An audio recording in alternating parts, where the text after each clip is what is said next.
And by zeroing in on that data and trying to work through the accuracy from that standpoint, what we've been able to do is identify themes. And those themes might be by company, they might be by material sector that they support, or they might be by geographic region that they operate in. And by having that set of data, we're able to start to understand the critical issues that we want to address with those companies. And once we have the data, we're able to have a conversation. We're able to have those conversations at the factory manager level, at the CEO level, and as we engage in other various business activities that we might be participating with that supplier in. And what I found is once we can start to bring real data to the CEO, who might previously have been speaking in generalities or rhetorically, we're able to start to establish real action plans, real metrics that we are going to collectively measure and monitor. And that has the added benefit of increasing the transparency, because when we start talking about something and we're welcomed in to start looking at the details and to follow up on progress that they are or are not making, you start to see more. You're in the factories, you notice more things. And so I believe it is something that builds upon itself. It requires that you're trusted by the supplier not to make arbitrary, quick business decisions, but to work with them. And that is kind of the handshake we've tried to apply. We know this isn't an instant fix. We know that having the data from you, it might not be good data. And we recognize that that is a starting point. But we're committed to work with our best suppliers to help improve those trends in the critical areas that we focus on. That's great. And Rachel, I know that you are really helping companies get a handle on what their responsibility is, and using internationally recognized frameworks like the guiding principles to help them understand what is their level of responsibility and how can they approach that. And was hoping you could talk a little bit about that. Sure, thank you, Lynn. Because Shift may not be quite as well known an entity as Intel, just one word on who we are. We're a non-profit organisation that focuses, as Amy said, on implementation of the UN Guiding Principles on Business and Human Rights. And our core team, myself included, were advisors to John Ruggie during his UN mandate, so that's our background. We do indeed work with companies as well as other actors on this. And I think the Guiding Principles have really done three particularly helpful things in terms of clarifying responsibility of companies. First of all, they focus on impacts rather than influence as the basis for responsibility. So they put the focus on what is actually happening with potential impacts as well, and make that the lens through which companies are thinking about the policies and processes that they have in place. Influence is relevant, absolutely, but it comes in later as a question of what can you do where you see that you do have actual or potential impacts, rather than as a basis for responsibility in the first place. The second thing that the Guiding Principles do is distinguish clearly between the different ways in which a company may be involved in negative impacts. The first is causing, the second is contributing, and the third is where a negative impact is directly linked to the company's operations, products, or services through a business relationship. And focusing particularly on the difference between the second and third categories, contribution and linkage, I think has really helped distinguish situations where there are things that companies themselves know that they need to look at internally, particularly around purchasing practices, for example, where there may be an issue of contribution or incentivization, or not thinking through perhaps how it might impact on suppliers, from situations where you have all the systems in place and still things go wrong. And what are you expected to do then? And that brings me to the third point, which is remediation. So the Guiding Principles are clear in distinguishing between the responsibility for remediation when you're in a cause or contribute situation and when you're in a situation of linkage. Because in a linkage situation, what the Guiding Principles talk about is a forwards-looking responsibility, if you like, to think about have we really got all the policies and processes in place that we need? Have we done everything we can that's reasonable? Are there ways in which we could use or increase our leverage, including with peers or other actors? And so the whole series of questions like that, but they don't say that the company has to remediate. Many companies choose to do so, and there are good reasons for that, and I'm sure we'll talk about that today. But the guiding principles do draw a clear line there. And that's helped us in conversations not just with companies, but also with NGOs and trade union actors and others that we work with as well. Great, thank you. I mean, hearing both of you talk, it does really, I think, make crystal clear how resource intensive this work can be, and how going it alone can often be a real barrier. And so I know, Jason, you're getting to face that every day and really work with companies on how to be much more efficient about this and approach this in a more collaborative way, and would love for you to share some thinking on that. Sure. My name is Jason Kibbe. I'm from the Sustainable Apparel Coalition. And the Sustainable Apparel Coalition now is, we're close to 100 members throughout the whole apparel value chain, from brands and retailers all the way back to chemical suppliers. And I think what this industry learned is it went through a very tough period in the 1990s around social and labor issues. Many of the companies went their own way. They did it by themselves, and that was hard. That did not work out so well in terms of scalability, in terms of creating assessments that people can share. It creates a lot of data, but it also creates a lot of cost, and a very high cost to that data. So when the industry started looking at sustainability from an environmental perspective, they saw that there was a real opportunity to actually work together and to collectively create assessments that the whole industry could use, and that so you don't have to have, we have factories that do 140 to 160 assessments per year. Those are hours and dollars that are not going into improving workers' lives, or not going into improving the environmental conditions on the ground. They're going into assessments. And so we want to shift that to a more common framework where the industry can not only work together on assessments to lower the cost of creating this data and actually improve the quality of that data, but then once you get that data, you can actually have collective responses, and then instead of individual responses to it. So we really see that in this industry that there's a huge opportunity to get sustainability right, and learn from some of the things that we didn't do right in social and labor in the first place. Great. And I know, and this is, any of you feel free to answer, but I know, Jackie, you were talking earlier about you can use the data to inform internal decision making. And I think that, being able to demonstrate how you're using that data and how it is making a change both internally and with suppliers is important. And didn't know, how do you actually measure the impact that you're having, and where you're actually seeing performance improvements? So if you see my bio, you see my prior life, I was in corporate finance. So that is near and dear to my heart. Most of us who are in business are in business to be profitable, and that's the same case with our suppliers. And so in almost all cases, we have to be able to make a logical and quantifiable business case in order to invest in any kind of social or environmental improvement. Now, I should have said earlier that we are a major manufacturer. In addition to being someone who operates with the supply chain, most of our procurement is for raw materials and equipment that transforms raw materials into value-added products. So as a result, we make major capital investments. We invest in large facilities. We use a lot of things like power, a lot of water. And what we have tried to do in the company is say, how do we establish frameworks to determine what investments are appropriate for us to make? And then we share that kind of thinking with suppliers as well. One example of a way in which we stratify investments is in the area of water. And I don't know how many of you are involved in water, but it's very hard to get an ROI on a water usage reduction program. It's a cheap resource, astonishingly, despite its incredible value.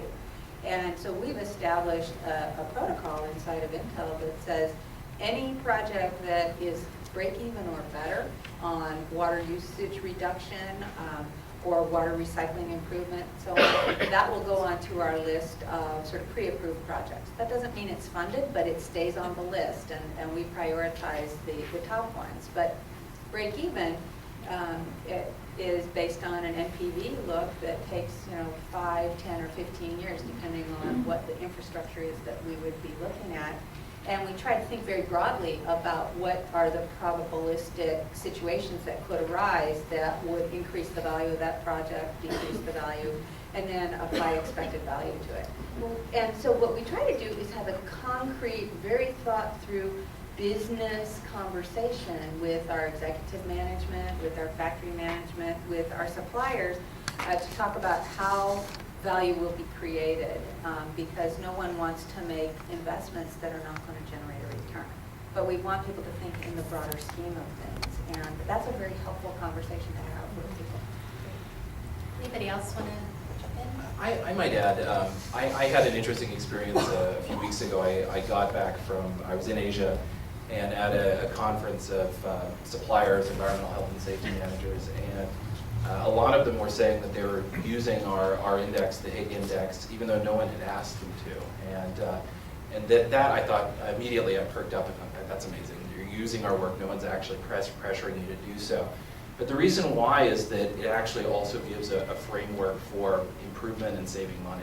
And so I think one of the things that the Global Social Compliance Program did really well, and that I think our group did really well, is that it created not just an assessment to collect data, but an assessment that provides a roadmap to the supply chain so that they actually can save money. And that when you actually create through assessment and through the creation of data, you're also creating value for the suppliers. That's when there's a real win-win. And I hope that that paradigm continues in assessment and data collection. That's great. Rachel? Yeah, just 2 points. During John's mandate, this was something that we looked at across the board. It started looking at the extractive sector, but then we looked at a number of others. Exactly this question of the extent to which companies are aggregating the costs arising from negative impacts, whether it's conflict or accidents or whatever it may be. And very often what we saw was that, while the social spend was carefully categorized and in one line item, the costs were not aggregated in the same way. And so, including costs that are harder to measure. So things like staff time spent on managing these things like lost opportunity for business and so on. So that's an area where we have some ongoing work to try and quantify those kinds of costs. And in a number of different sectors. And then here in the supply chain context, I've been really interested to see what's happening in the employment and recruitment agency sector, which of course is something that has impacts that can affect many different companies. And there's a real effort by some small suppliers in that context to cost out the benefits and the losses of an ethical recruitment approach versus some of the more problematic recruitment and employment processes that go on at the moment. So I think there is interest coming also from the bottom up as well. I want to talk about a little framework that we've developed across our company. Over the years, we've talked about our carbon footprint and how do we reduce that. And there were a lot of initiatives across the company in disparate groups where I think at one point we had 13 different organizations, each with their own carbon calculator. And so you couldn't really compare opportunities. And what we wanted to do is maybe make investment decisions. Your first hierarchy was on the business case, and then you might make trade-offs on the carbon impact that was generated. And so in the supply chain group, we have put together and aggregated the overall company carbon calculator. So rather than have every organization kind of roll their own, we tried to build a company-wide accepted method, and then that allows us to compare projects and understand how we can invest more actively in the most carbon-friendly aspects. So another tool that we're using. No, that's great. I think, being able to measure either internally the ROI and communicate that and use that to inform decisions, but also being able to communicate it to suppliers as a way to incentivize them is great. I think, one thing, despite, hearing earlier in the plenary that investors are still not really clamoring for this kind of information, I think, we have seen an increase in investor interest in supply chain disclosure and in how companies are managing the resiliency of their supply chains. And so just wanted to hear from you if you're seeing any really successful strategies, both at measuring and communicating, to investors how you're doing and how you're managing, or how someone else is effectively managing their supply chain. Well, I think from our standpoint, we're trying to do quite a lot of things to increase the transparency through to our supply chain of what is the work that they're doing, what are the progress points that they're making, and to increase that reporting. This year, we asked all of our top 75 suppliers, who comprise about 90% of our cost of sales, so 75 doesn't sound like a lot, but they're the big dollars. We asked that top 75 suppliers to make sure that each and every one of them are reporting on a GRI-based model by the end of 2013. Additionally, we have increased the focus in our supplier report card to increase the visibility to their ESG performance as part of how we measure them. We have a very active supplier recognition program, and in past years, it felt like ESG was a nice to have, sort of a bolt-on. Now we have built it in as part of a deeply integrated aspect of how we measure our suppliers. In the old days, quality was very much analogous to how I see ESG today. Companies would say, it's really hard, you can't get that level of quality, it's going to cost me money, and so on. And so we found that we had to set standards, and we had to work with suppliers, and we had to make sure that we helped them understand the business case. And once they started working in it, got over some of the denial, they began to see some of that value. But what we told them at that time is, you can't just give me low quality product on time or at this cost. You need to give me product that meets my expectations, and it's part of the whole package. It's cost, quality, availability, technology. And now we're saying NESG, and we've been saying so since about 2004 when we began really engaging this with suppliers. And they're starting to get the idea as we're measuring them to it, as we're establishing an increasingly robust bar for performance every year in order to qualify for certain programs and in order to qualify for certain types of business. They're starting to get the idea that it's not a bolt-on. It really is something that is valuable. And then we're reporting it in our corporate social responsibility report. We're including it in our 10K. We're providing a lot more information so our investors can see our commitment in this aspect. So are you guys seeing that suppliers are coming to this with a little more knowledge, with a little more receptivity, or are there still a lot of barriers to really getting suppliers to engage on these issues? I might push back and actually say that the supply chain that I engage with is actually in many cases more impressive than the brands and the retailers that they work with. And that's not to say that suppliers are always good, brands are always bad, but it's often kind of lost on this side of the planet, how many good activities are coming out of the supply chain. I was just at a facility that none of their customers even asked for this, but it was a denim facility that had reduced the piece energy consumption on their jeans by 85% over 5 years.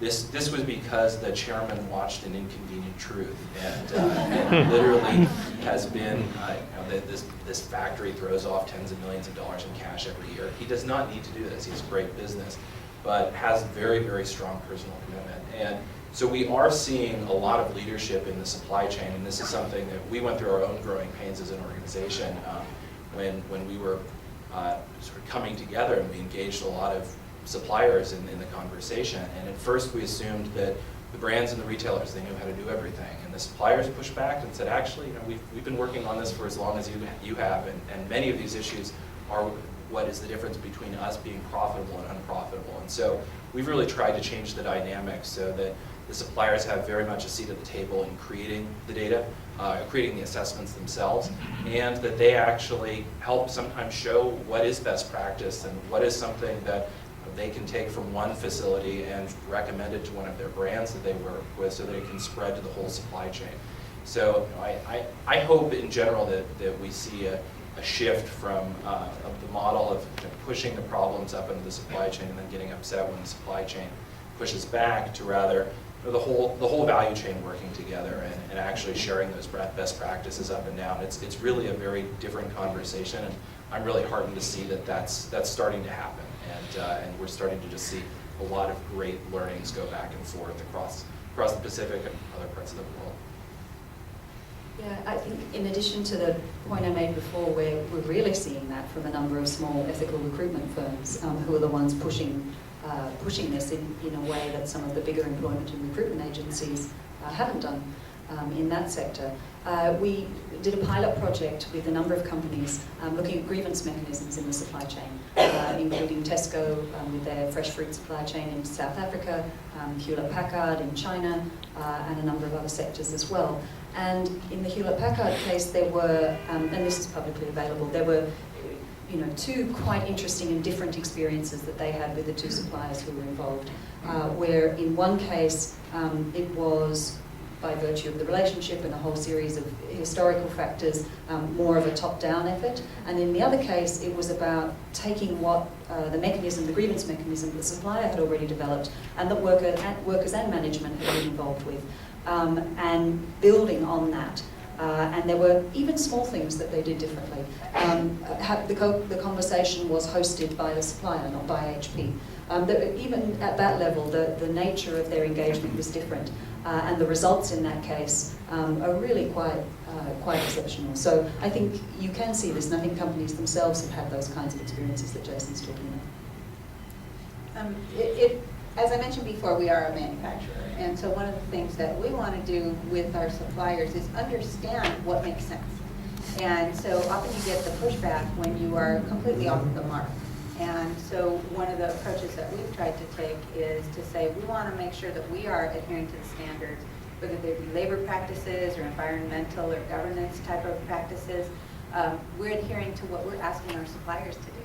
And so one of the approaches we took was to conduct, even though the risk assessment didn't require this, a third-party validated EICC, Electronics Industry Citizenship Coalition audit of our single largest factory, which is located in Chengdu, China, just in the west in Sichuan, and assessed our own performance relative to that to understand how difficult it is.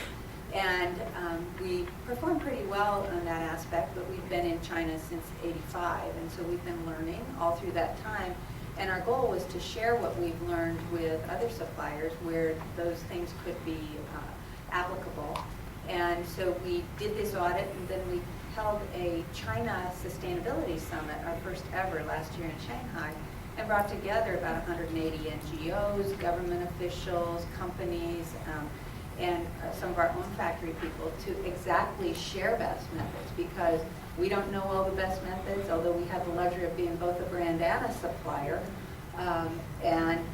But the companies, they can share with us what their real concerns are in a grounded, sort of informal atmosphere that's not a sales negotiation, and start to develop libraries of great ideas that we can share across the supply chain, whether they come from suppliers who are direct to us, come from NGOs, what they've learned maybe across industries. So there's real value in sharing with each other. No, I think that's great. It underscores, when we're talking about expectations of suppliers, that they should be, asking their workers what they want and need, that companies need to do the same with suppliers and really look at them as partners and potential innovators in order to really address the change. Can I just build on that, Amy? It's back to Jackie's point before about how do you build a process that's, about continuous improvement, about honesty and trust and ongoing engagement. And certainly something we've seen is that when it comes to the challenge of looking at purchasing practices, which is what the Fair Labour Association has just done in their revised code, and a number of companies are starting to grapple with seriously, that channel of communication is so important because that is such a difficult conversation to have.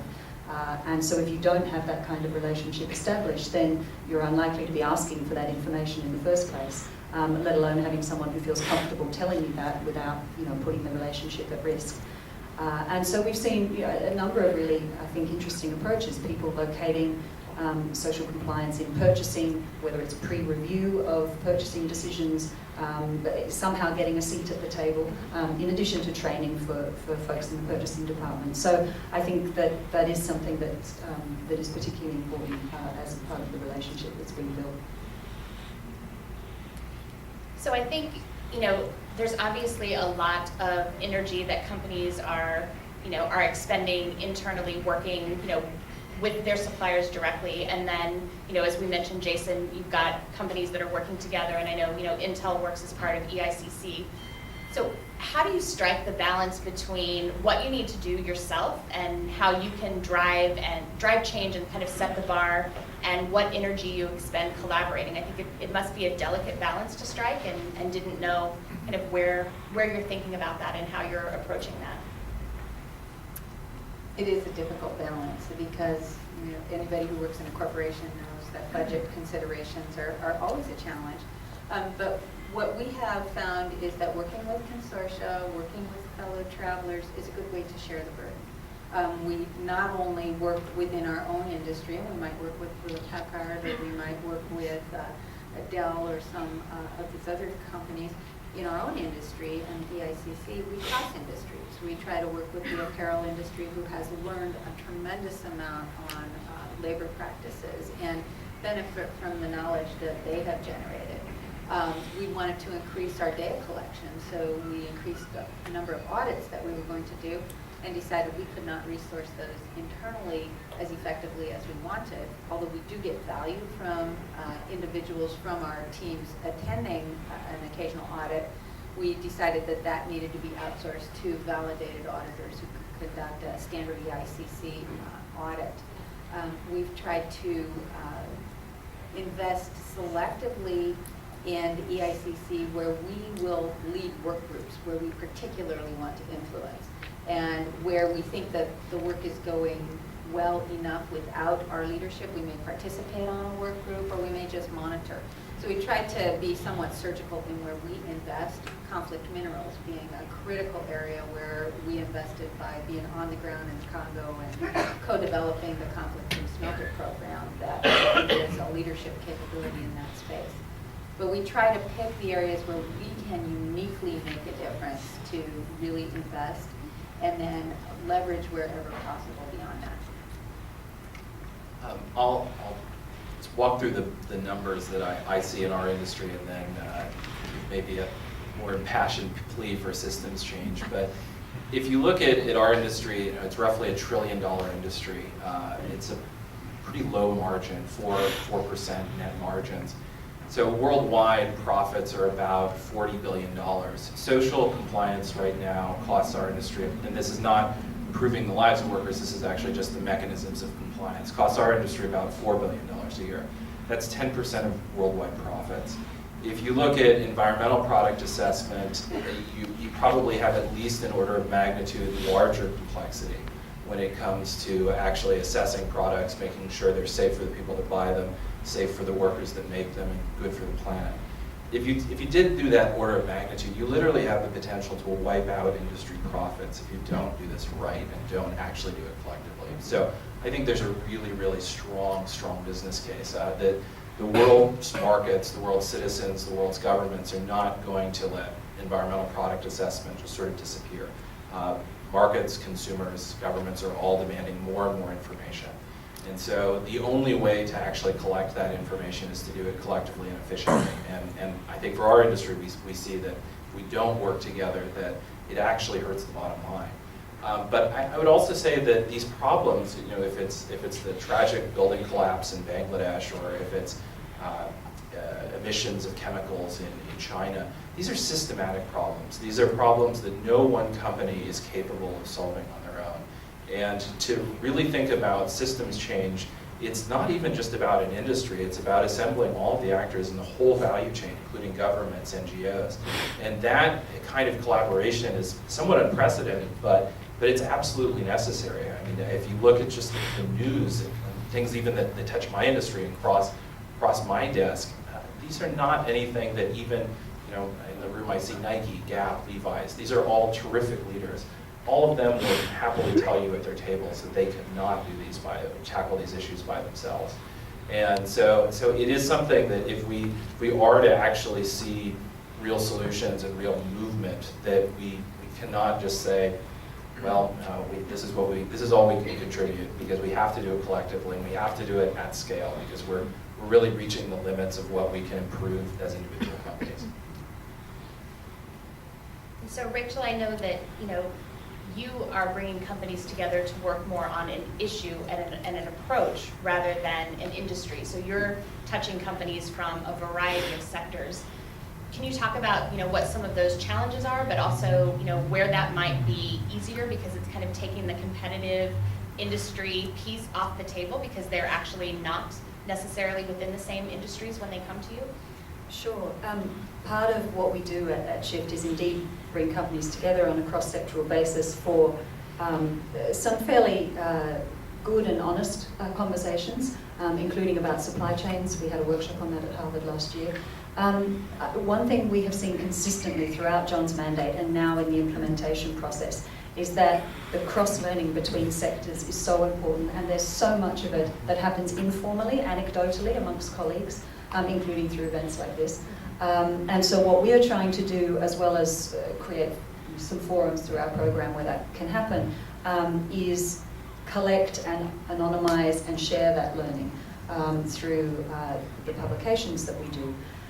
It's been particularly interesting in that regard to work on the employment and recruitment agency sector. I know I keep coming back to it, but it touches so many others. And we have done a project recently for the European Commission where we're producing, the European Commission is issuing guidance that we've developed with the Institute for Human Rights and Business for 3 different sectors, for oil and gas, for ICT, and also for employment and recruitment agencies. And the third one has interested everybody else that we have talked to. Because they know that it's an issue for them in their supply chain. They know that their own suppliers are puzzled in some cases about how to deal with it.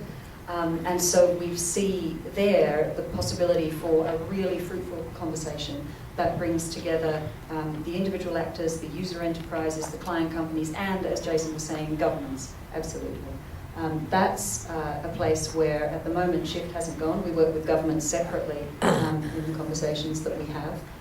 But those kinds of efforts are really essential to implementation because each party has different roles and you can't discuss the problem as a whole unless you bring them all to the table.